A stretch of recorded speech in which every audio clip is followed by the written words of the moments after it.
안녕하세요. 시원따뜻한 의원 오지윤 원장입니다. 방광염에 자주 걸리시는 분들 많이 힘드시죠? 툭하면 아랫배가 아프고 소변이 시원치 않으면서 자주 마려워요. 방광염에 자주 걸리는 분들 중에 아랫배가 찬 분들이 많으신데요. 아랫배가 차면 순환이 잘 안 되어서 위로는 상대적으로 열이 뜹니다. 상열하한이라고 하죠. 배가 차서 방광염에 잘 걸리는 걸까요? 많이들 물으시는데요.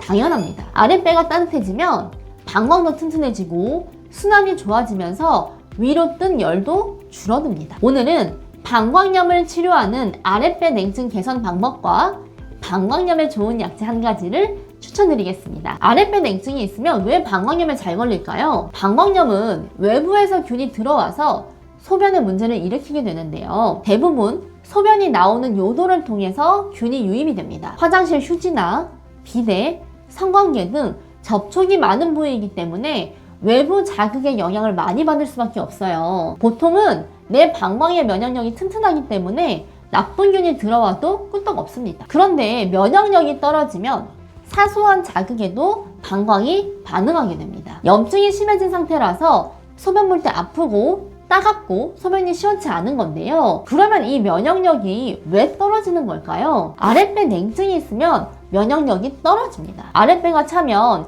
혈관에도 냉기가 들어오겠죠. 혈액도 차가워지면서 혈류가 느려지는 거죠. 천천히 움직이고 그러면 혈액순환이 잘 되지 않습니다. 우리 몸의 모든 세포와 조직들은 혈액을 통해서 산소와 영양분을 공급받는데요.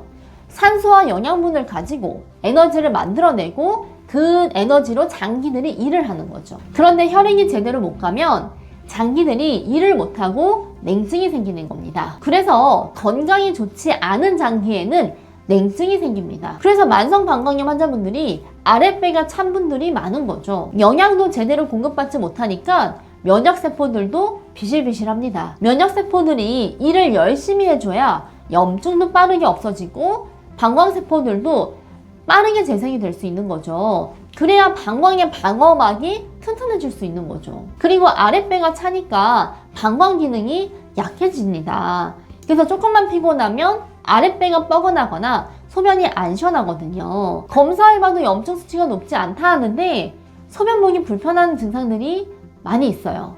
이거는 방광 기능이 약해진 거거든요. 그런 분들이 아랫배 냉증이 있는 경우가 많습니다. 자, 아랫배 냉증이 있으면 방광 면역력이 뚝 떨어지고 방광이 약해졌다는 표시인 거거든요. 그래서 방광염에 자주 시달리게 되는 겁니다. 그러면 아랫배 냉증이 있으신 분들은 어떻게 하면 좋을까요? 먼저 집에서 할 수 있는 가장 간편한 방법은 배를 따뜻하게 하는 겁니다. 특히 이 부위를 집중 공략해 주세요. 바로 중극혈입니다. 중극혈은 배꼽과 칠골뼈 바로 위에 곡골혈을 찾으시고요. 일직선상을 그려서 5등분을 해봅니다. 그랬을 때 위에서부터 5분의 4 지점에 해당하는 곳이 중극혈입니다. 치골에서 가까운 지점이죠. 이 뒤쪽으로는 실제 방광이 위치하기도 하고요. 중극혈이 방광의 기능을 진단하는 방광의 복모혈입니다. 그래서 아랫배를 따뜻하게 하기 위해 가정용 돌뜸이나 핫팩을 대주실 때에도 중극혈 주변을 따뜻하게 해주시는 게 좋겠습니다. 그리고 그 옆에 사타구니 부위도 온찜질을 해주세요.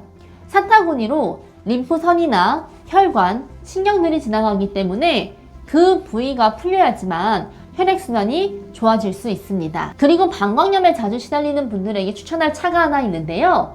바로 복령차입니다. 복령은 소나무 뿌리에서 나오는 약재인데요. 이뇨작용이 있어서 정체된 수액대사를 개선해줍니다. 소변을 잘 나오게 해서 부종과 방광염 증상에 많이 사용되고요.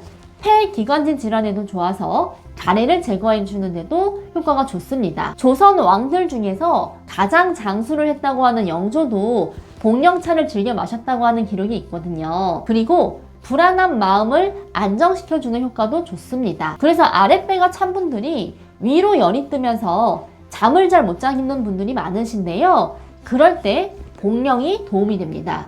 드시는 방법은 물 1리터에 복령 10g의 비율로 해서 끓이면 됩니다. 물이 끓고 난 뒤에 30분 정도 약불에서 끓여주면 복령차가 완성이 되는 거죠. 건더기를 건져내고 남은 물은 보관하셨다가 아침에 일어나셔서 한 잔씩 드시면 됩니다. 너무 차갑게 드시지는 마시고요. 약간 미지근하게 드시면 더 좋습니다. 자, 정리해 볼게요. 아랫배가 차면 방광염에 자주 걸리고 방광 기능이 약해집니다. 그렇기 때문에 아랫배를 따뜻하게 해서 방광염을 예방해야 됩니다. 어디를 찜질하냐면 중극혈과 사타구니 부위를 온찜질을 자주 해주시면서 아랫배를 따뜻하게 해주시고요. 그리고 매일 하루 한 잔 복령차를 드시면서 방광 건강을 회복하시기를 바랍니다. 오늘 영상도 도움되셨기를 바라고요. 다음에 또 좋은 정보로 만나 뵙겠습니다. 감사합니다.